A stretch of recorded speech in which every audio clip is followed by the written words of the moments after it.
숨이 멈춰서야 비로소 해방되는 곳. 많은 사람들이 느끼는 요양원의 모습일 겁니다. 오늘은 요양원 할머니들이 가장 많이 하는 말에 대해 말씀드리겠습니다. 최근 아는 지인이 노인요양원에서 일을 하셨습니다. 아는 지인이 요양원에서 있었던 이런저런 이야기를 자주 해주다 보니 그동안 무심하게 지나쳤던 노인요양원 간판들이 눈에 들어오기 시작했습니다. 자주 가는 카페 건물에도 노인요양원이 2개나 있었습니다. 관심을 가지니 노인요양시설이 경기도 고양시가 전국에서 가장 많다는 사실도 알게 되었습니다. 산 좋고 물 좋은 곳에 요양원이 많을 줄 알았는데 서울에서 가장 가까운 경기도가 훨씬 더 인기 있다고 합니다. 여러 이유가 있겠지만 아무래도 자식들 오가기 편해야 한 번이라도 더 찾아갈 수 있기 때문이지 싶습니다. 몇 년 전 저희 할머니께서 요양원에 입원하셨던 적이 있었습니다.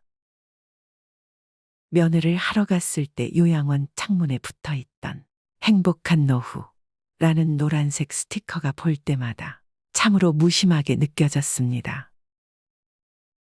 자동차 소음과 매연으로 창문조차 열기 어려워 보이는 대로변 건물에서 과연 요양이 가능할까라는 생각이 들었습니다. 노년의 고통과 슬픔을 요양이란 말 뒤에 꽁꽁 숨겨놓은 듯 느껴졌습니다. 지인이 일하는 요양원은 규모 있는 건물의 몇 개 층을 사용하는 큰 곳인데도 풀 한 폭이 만져보거나 하늘 한번 올려다볼 공간이 없고 그나마 있는 옥상 정원은 추가 요금을 낸 노인들만 이용할 수 있다고 했습니다. 얼마 전 지인을 만났는데 제게 대뜸 물었습니다. 요양원에서 치매 걸린 할머니들이 정말 많은데 그런 할머니들이 가장 많이 하는 말이 뭔 줄 알아? 한 번도 생각해 보지 않았던 질문이었습니다. 지인 말로는 집에 갈 거야 라는 말을 가장 많이 한다고 하였습니다. 치매 걸린 할머니들은 잠잘 시간에 부스스 일어나 집에 간다며 기적이며 옷가지 같은 걸 네모 반드시 개켜서 호치부를 보자기 삼아 짐을 싼다고 합니다. 아이들과 남편이 기다리는 집을 가야 한다고. 할머니의 보따리는 당신의 성정을 말하는 것 같다고 언니는 말했습니다. 어떤 할머니는 정신이 하나도 없으면서도 네모서리 각을 딱 맞춰서 보따리를 얼마나 예쁘게 싸놓는지 몰라. 평생 살림살이 하나 흐트려 놓지 않고 사셨을 분 같았어. 지금은 밤이니 푹 자고 아침에 가셔야 한다고 알려드리면 할머니들 대개가 순하게 다시 침대로 돌아간다고 했습니다. 할머니들이 왜 그렇게 집에 가고 싶어 하는 줄 아니? 집이 그리워서 그러는 줄 알았는데 그게 아니야. 밥 때문이었어. 아이들도 먹이고 남편도 먹여야 한다고 밥을 하러 집에 가야 한다는 거야. 지인 말을 들은 저는 그 대목에서 공연히 울컥 눈물이 났습니다.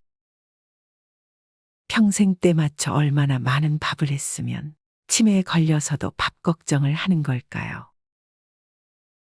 일하는 부모에게 밥은 때론 미안함이기도 합니다. 교사로 일하며 아이 2을 키운 친구는 지금도 새벽 6시 전에 일어나 국 하나, 반찬 1~2가지를 만들어 놓고 출근합니다.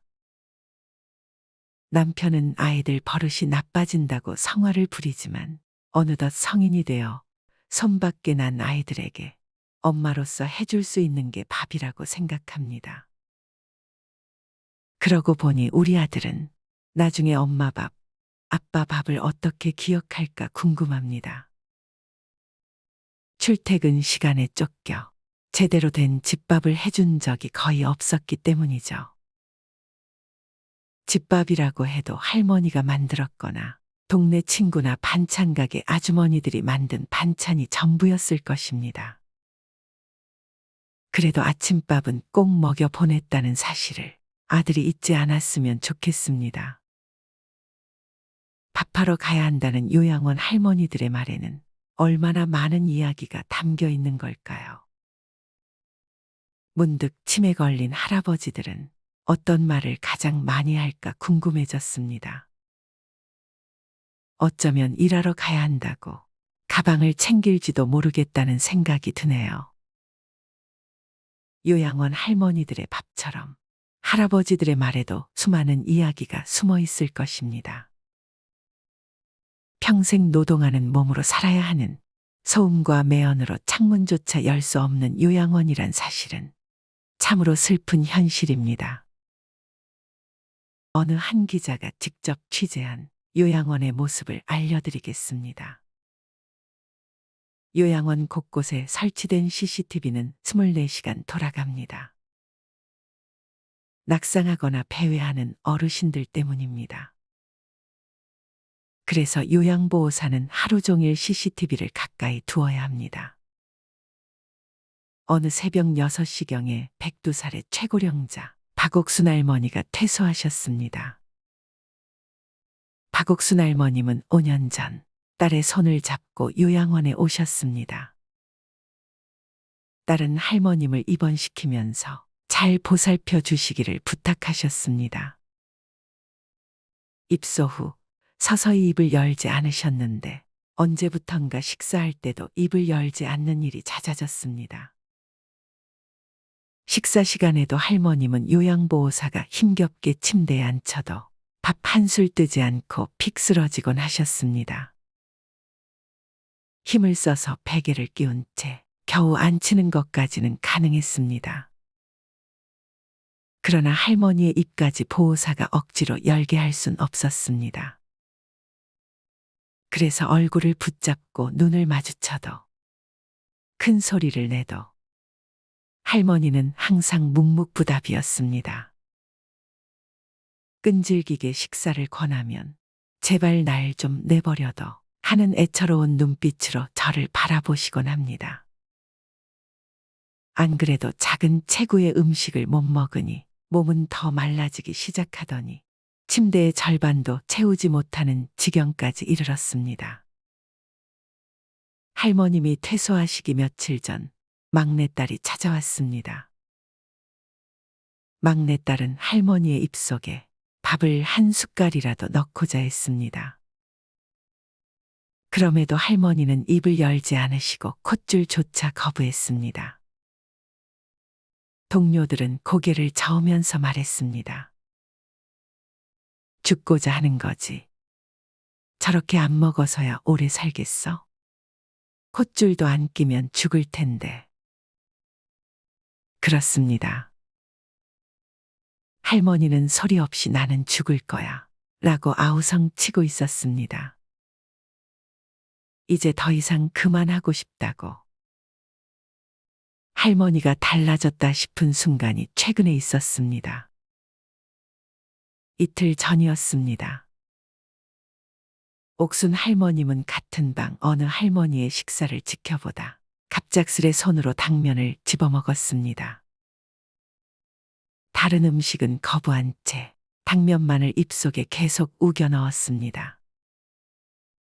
이게 옥순 할머님의 마지막 식사였습니다.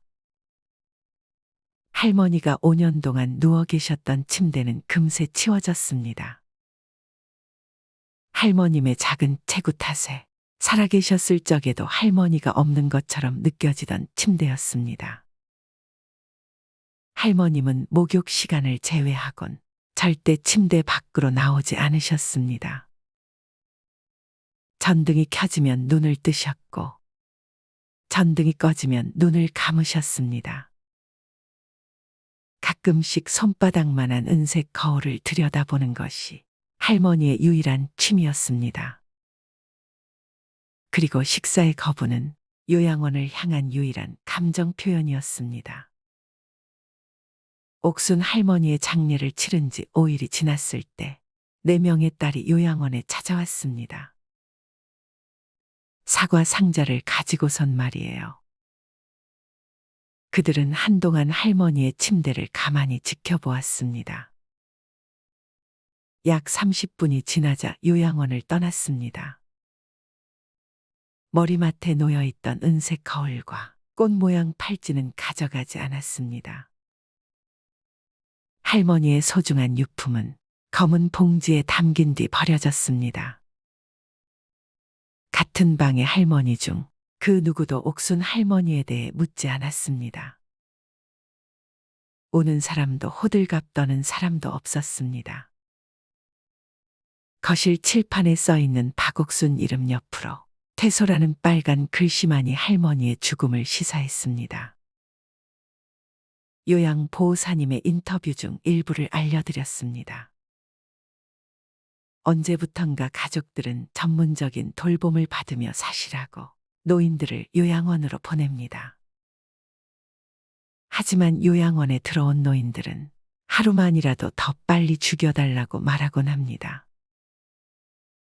현재 부모님을 요양병원에 모시고 있는 40, 60대 중년도 나이가 더 들면 요양이란 말을 꺼내게 될지도 모릅니다. 본인의 의사와는 상관없이 자식들의 의견이 더 반영되는 추세입니다. 대부분의 부모님들은 강하게 거부하지 않고 눈시울을 붉히며 요양병원으로 떠나는 경우가 대부분입니다.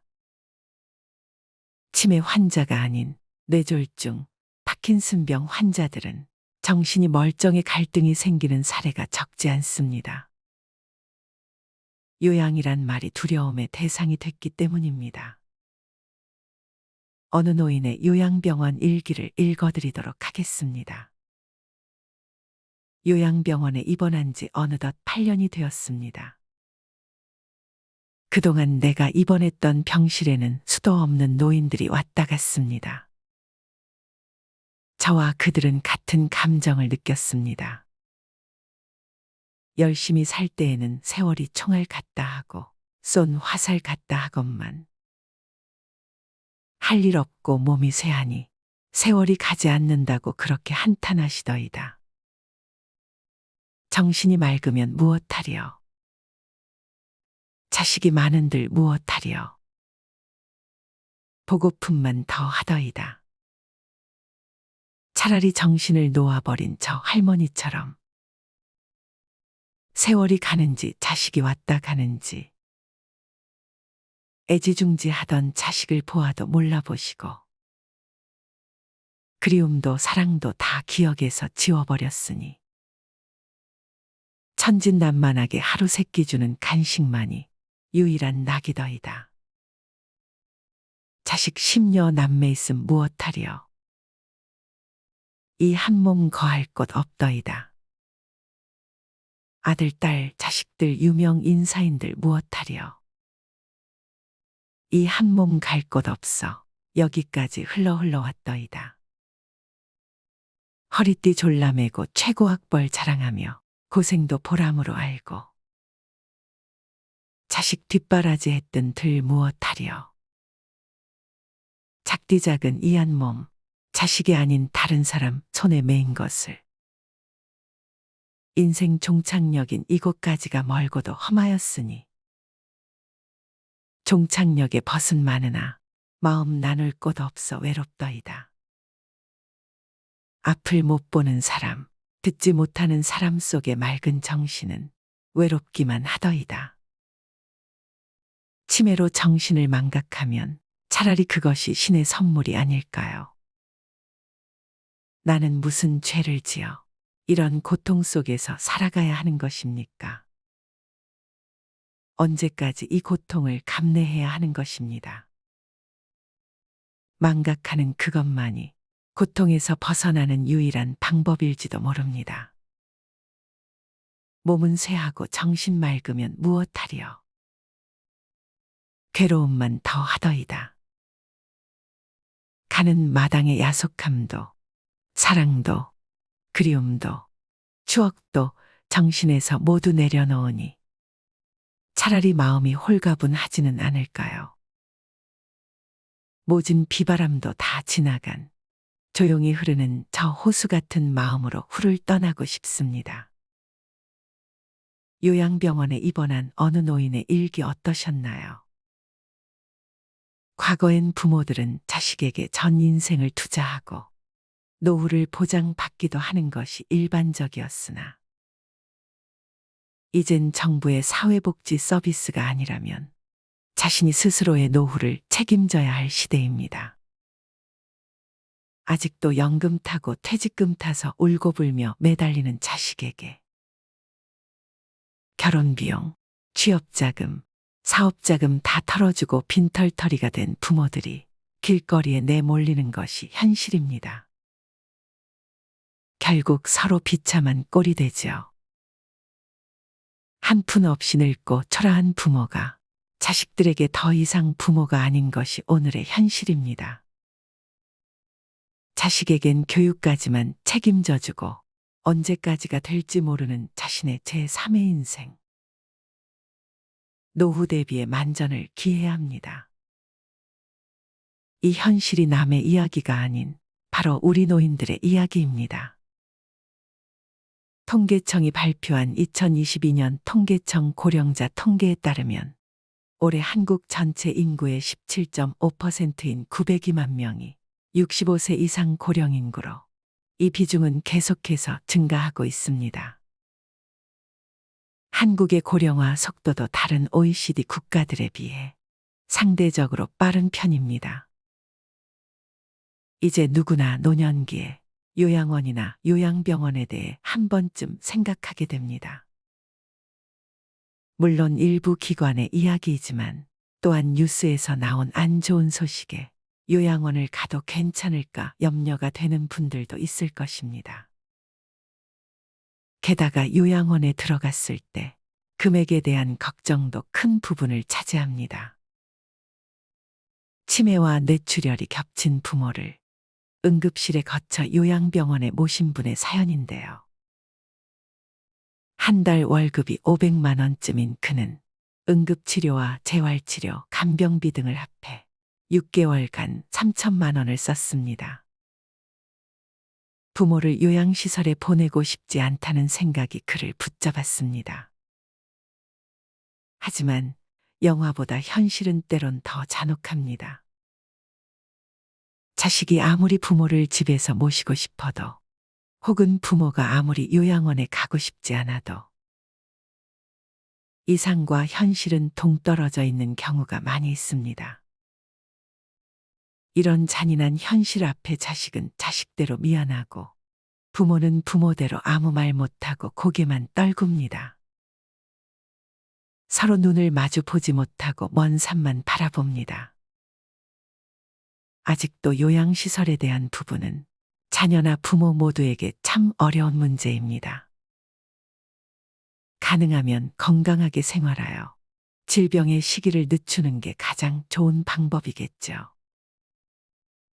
건강한 생활만 오래 유지한다면 자녀에게나 요양원에 의존하는 삶이 아니라 내 삶을 주체적으로 살 수 있을 것입니다. 마지막으로 인생살이의 4가지 소중한 지혜를 나누겠습니다. 첫째는 재행무상입니다. 태어나는 것은 반드시 죽습니다. 형태 있는 것은 반드시 소멸합니다. 나도 꼭 죽는다라고 인정하고 세상을 살아가세요. 죽음을 감지하는 속도는 나이별로 다르다고 합니다. 청년에게 죽음을 설파한들 자기 일 아니라고 팔짱을 끼지만 노인에게 죽음은 버스 정류장에서 차를 기다림과 같나니 종교, 부모, 남편, 아내 누구도 그 길을 막을 수 없고